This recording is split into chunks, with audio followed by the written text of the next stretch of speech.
Okay, so here we go again. So we've talked about loyalty, community, the power of incentive travel, why that matters.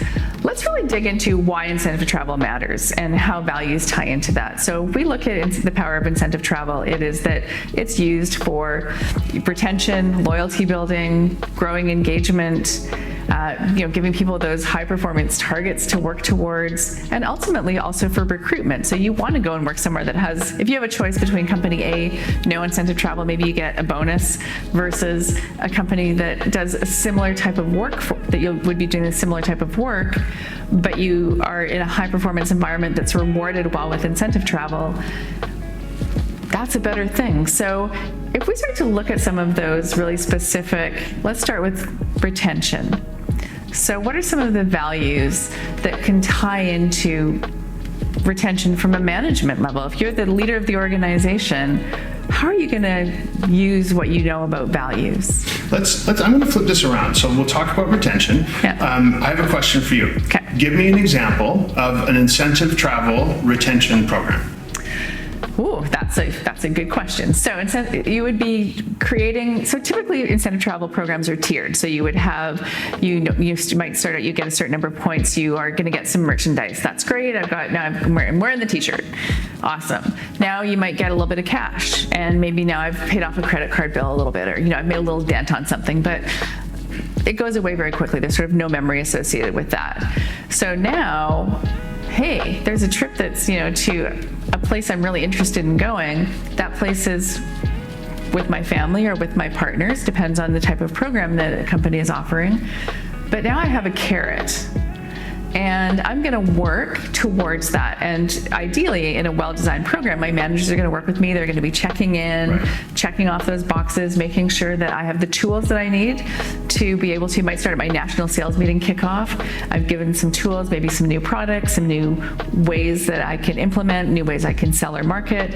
And now I'm going to continue to grow. I'll give you another example, which is right now we're seeing pharmaceutical companies not just rewarding their salespeople, but rewarding the people that have been in the labs working on vaccines and amazing, and testing and those kinds of things. So they're, so it's service or sales oriented. Okay, so I want you to help me remember three words. Status, environmentalism, and let's say loyalty. Okay. So those are three of the 56 values in our data set. And let's say that organization A that we're talking about, who's got this tiered level of retention program for that includes incentive travel, that we know because we've done a profile for this company that their employees fit into one of those three categories. They have a loyalty-based segment of their population, a status-based segment of their population, and an environmentalism-based segment of their staff and their population. So you design three very different sets of programs for those three different segments. So let's riff on what that might be for one. So the environmentalists in your midst, the folks who make every decision and spend their whole lives chasing anything that's going to make them feel like they're doing right by the planet. What's the product and service level of retention program that they're going to be looking for? They're going to be looking for green products and services, is pretty obvious. Maybe it's about... it's the eco tour. You're working towards that eco tour. You're working, that's your trip to the Galapagos Islands, is your nirvana of your... Absolutely. One of the things we know about environmentalists is that we've talked about the value of personal responsibility. Environmentalists always have a very high level of personal responsibility in our profiling. They want to get stuff done themselves around the environment. They're, of course, interested in helping, prevent the extinction of a bird species in the Amazon or rainforest, but if it can be about how I can reduce my carbon footprint today, they're really motivated by that. Okay, that's an interesting one, because many organizations go towards being more carbon neutral or carbon negative.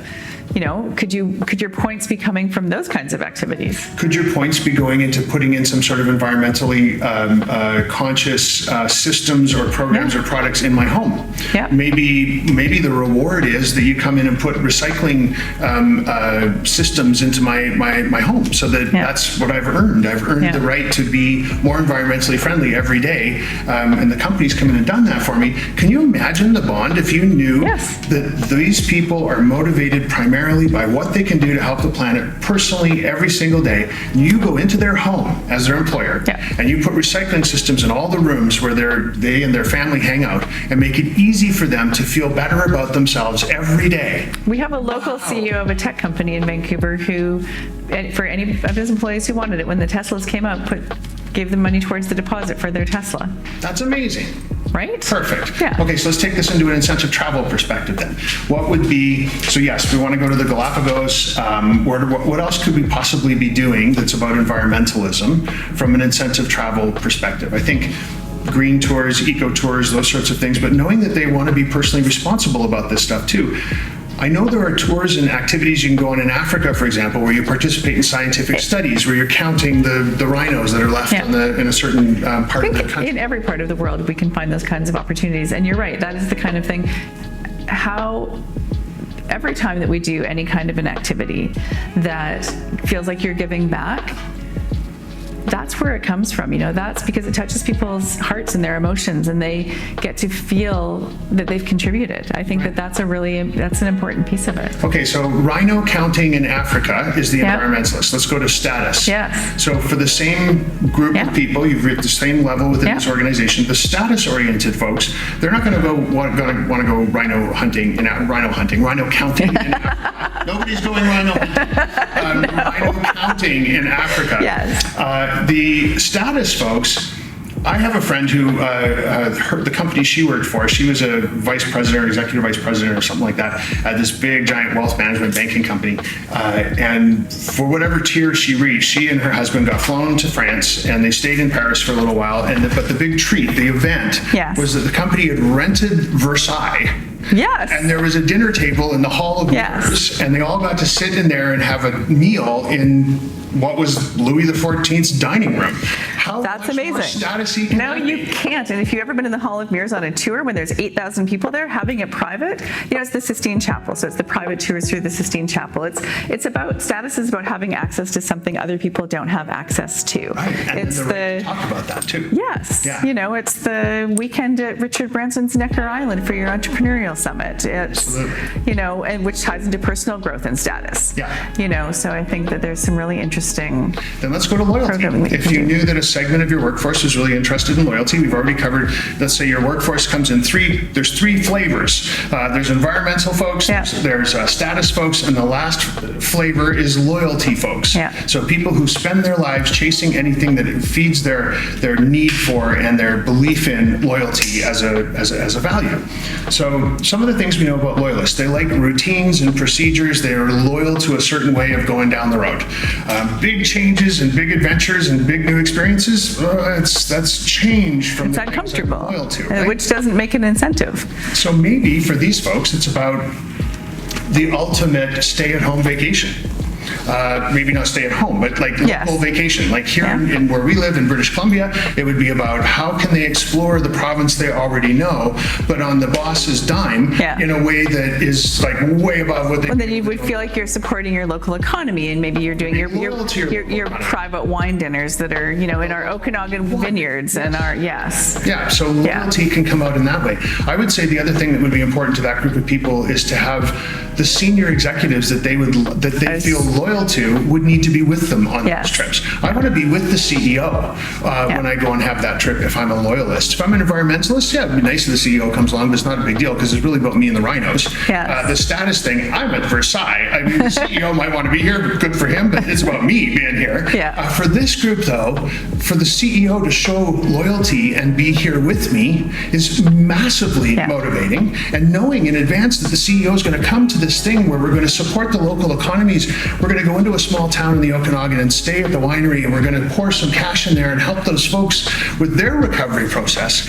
That's going to make me feel really, really good. And you're going to feel really good about your organization that you work for, and that's what it's about. That incentive travel is ultimately organization driven, and I think it's, we get so invested in, the chairman's program is our top 130 people. They're going to go have this one shared experience, and our, president's council is 2,000 people, and they're going to get to go do a big shared experience with their families. And the next, band is going to get to have a great merchandise program. And so it's that balance between shared experience, shared collective experience, access to senior executives and your peers, because that's a huge part of it.